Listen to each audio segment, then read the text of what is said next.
It is day 26 of the partial government shutdown. The nation is bleeding money. Funds to train some firefighters, missing.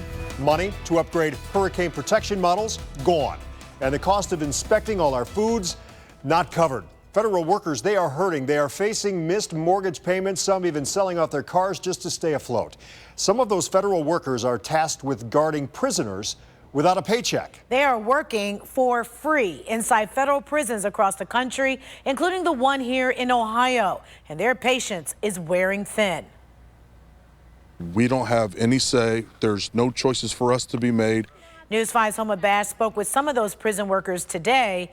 It's a story you'll see only on News 5. There is only one federal prison in the state of Ohio, here in Elkton, about 90 miles from Cleveland. None of the staff here are getting paychecks, and they tell me they are tired of being used as political pawns. Inside the walls of a federal prison, every job is a tough job. Tougher still when you're not getting paid for it. We have a very, very stressful job here. We have staff that work anywhere between 8, 10, 12, 16-hour days. It's tough. It's stressful. You know, the fear of not knowing. The Federal Correctional Institution in Elkton houses roughly 2,500 inmates, with about 400 staff working around the clock, scrambling when that first paycheck didn't come.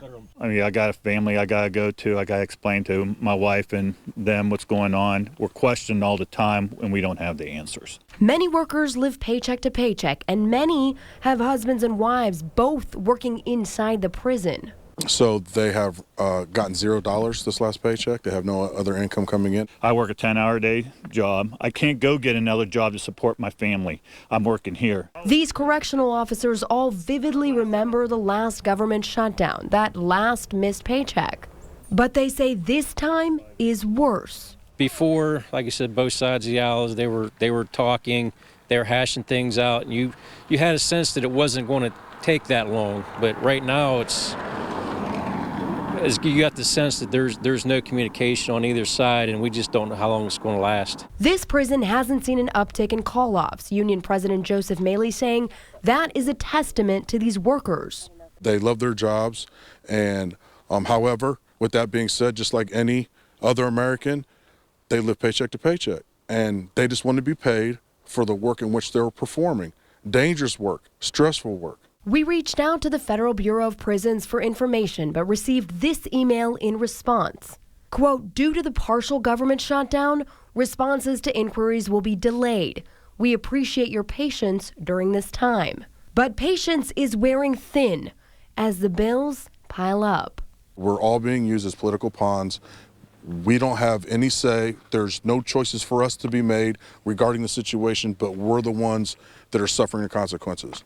Elkton is kind of in the middle of nowhere, so most of the staff have to drive in from far away, places like Pittsburgh, Youngstown, Canton, even Cleveland, making all of this even more stressful.